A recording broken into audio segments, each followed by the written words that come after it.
The Springboks will be up against old and beloved foes, All Blacks, at the Stade de France as both sides target a record fourth title. For more on this now, we're joined live from Paris by eNCA reporter Justin Ford. Justin, allow me just to get this out of my system by saying, I've just returned from 2 weeks in Paris, and what I noticed was that as opposed to World Cups perhaps in this country, or I was lucky enough to be in Japan, I've been to a football World Cup in Brazil, Paris is a city where, depending where you are, you might not even know that there is a world sporting event on.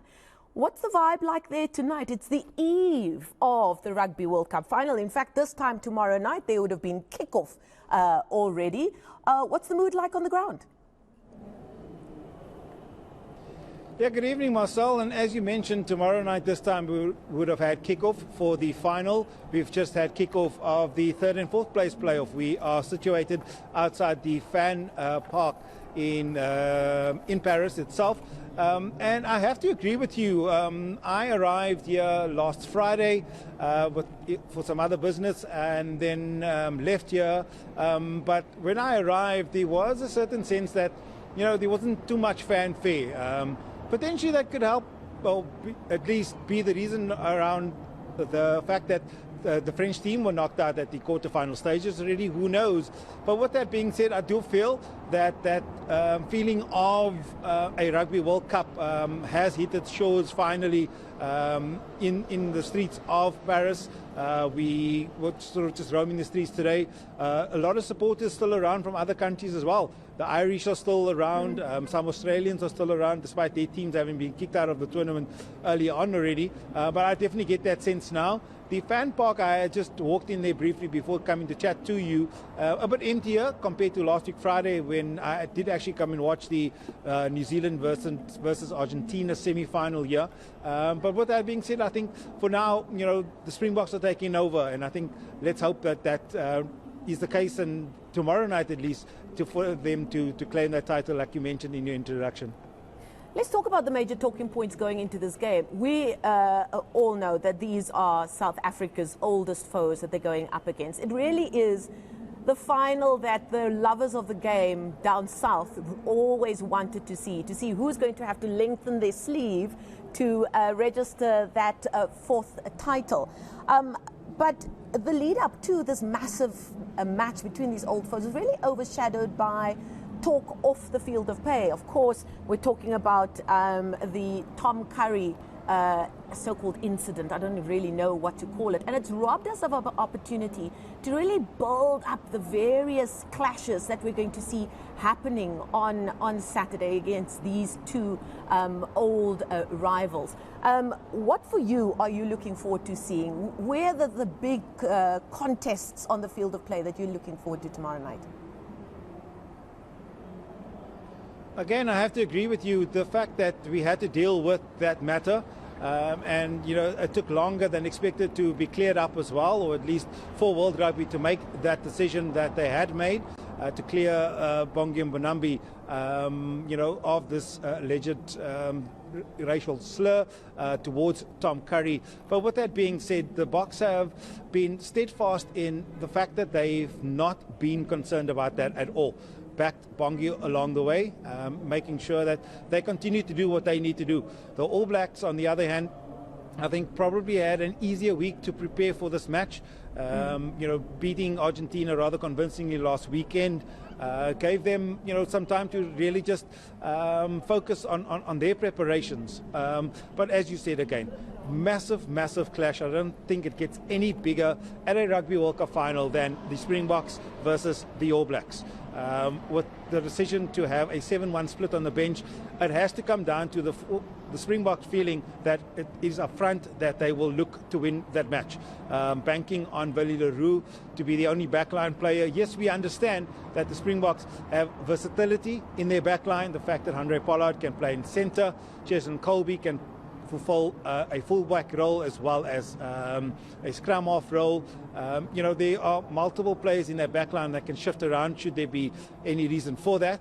But it has to be up front where the Springboks will believe that they can beat the All Blacks. On the other side, the All Blacks, when they are in full flow, it is very difficult to stop them. The fact that they are able to just pass and the ball just does not go to ground is something that has always been the mark of a great All Blacks team. And again, I said many coming into this World Cup potentially did not look at the All Blacks as winners of this World Cup, let alone being in a final. But to answer your question, it has to be up front where this big battle is going to be. But let's hope that battle up front does not result in boring rugby. An All Blacks South African game has to be a spectacle, and that's what we're most looking forward to. What scares me about the All Blacks, Justin, is that this is the team that I know the least amount in terms of the All Blacks. Because normally, when we go into the World Cup, we know all about the All Blacks. They would have been playing tests against us. They would have been Super Rugby and the like. And because those competitions have changed, we've seen very little of these players that are now the stars of the All Blacks. That being said, however, excitement is at an all-time high. You and I both covered the fanfare post the win in 2019, and we really didn't think it could get any bigger or any better in terms of the amount of interest from ordinary South Africans. It really has been astounding, and at the same time, many of them have sold their kidneys, I suppose, for want of a better word, to get a ticket to get over there. Have you had any interaction with any saffers or pofferbikeys, as some of us call them, over there? Absolutely, and it really, just kick-started this morning when I arrived back in Paris, where, noticing quite a few South Africans in their jerseys, in their jackets at Charles de Gaulle Airport, and then along the train as well. Very big groups of people, in fact, couples coming together, showing their support for the Springboks. And I think it's something that, South Africans really enjoy, and I think it's just the nature of rugby, and not only rugby itself, but more so the Springboks. It's what they stand for, this culture within this team. We saw videos across social media last weekend where shopping malls, people's homes were packed, where families came together to watch the Springboks.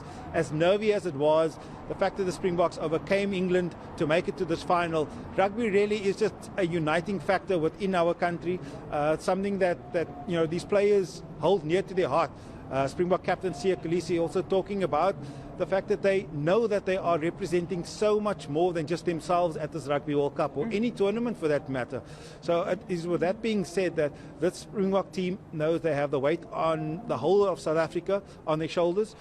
This past week, Siya was also asked around the African continent, and that is something that he said as well. He feels the support from the African neighbours and the rest of Africa as well for South Africa representing the continent on the world stage, and these Springboks really will have to do all it takes to claim that fourth title. But coming here, the fans are excited. I had a quick pop in at the memorabilia sort of section here at the fan park, and there's not and did your bank card run away?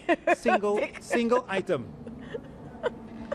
Everything is sold out inside the shop here, and some fans that have just arrived in Paris as well just kind of koop dat en maar sê dit in Afrikaans was they were talking in Afrikaans said julle gaan ongelukkig geen Suid-Afrikaanse goed hier in hierdie winkel kry nie, and they were shocked when they heard me speak Afrikaans firstly, but yeah, they were also shocked that there was none whatsoever, no jerseys, no magnets, no key rings South African. So I think that in itself just shows how beloved this Springbok team is. Yeah, what's also been great to see, Justin, is that we know that rugby fans in South Africa have come from all walks of life for generations now already, and I'm talking about long before 1995.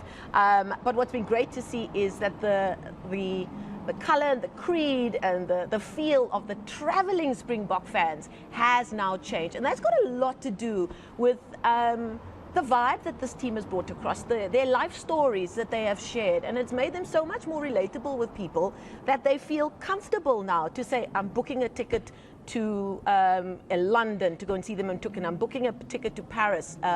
You know, it's really been great to see not just the fly-by-night fans, but your dyed-in-the-wool rugby fans who are now travelling to go and see the Springboks. And that's been very encouraging. And that's got a lot to do with the work that the SA Rugby and their coaching staff, like their director of rugby, Rassie Erasmus, has put in long before 2019. They started working on that chain and that ecosystem of making sure more and more of our talented players are making it to the top.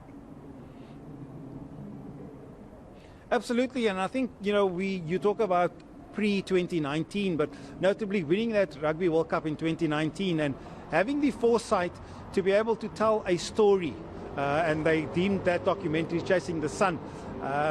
You know, I think that in itself really just opened the Springbok team and the Springbok camp and SA Rugby to the whole of South Africa and the world for that matter. We really got to understand the various stories, the likes of Makazole Mapimpi, Lucanio Siya Kolisi, the Cheslin Colbys, the Kurtley Aronses of the world. You know, even Rassie himself talking about his journey in rugby in Utenhage. And I think that just really opened them up to South Africans and made them more relatable, as you said. And I think that, without a doubt, has now helped them to grow their fan base, to make them more marketable, if we can put it that way, because at the end of the day, you know, rugby is a professional game, and we have to be able to sell the Springboks in a certain way. So being able to document various stories and tell the ordinary South Africans who they really are. I remember Rassie Erasmus speaking about Makazole Mapimpi with tears in his eyes, hardly being able to contain himself, just being able to tell his story, where they all come from. And I think that has been a massive positive for SA Rugby to help South Africans understand the Springboks, where they come from, what they stand for, and to really back them all the way.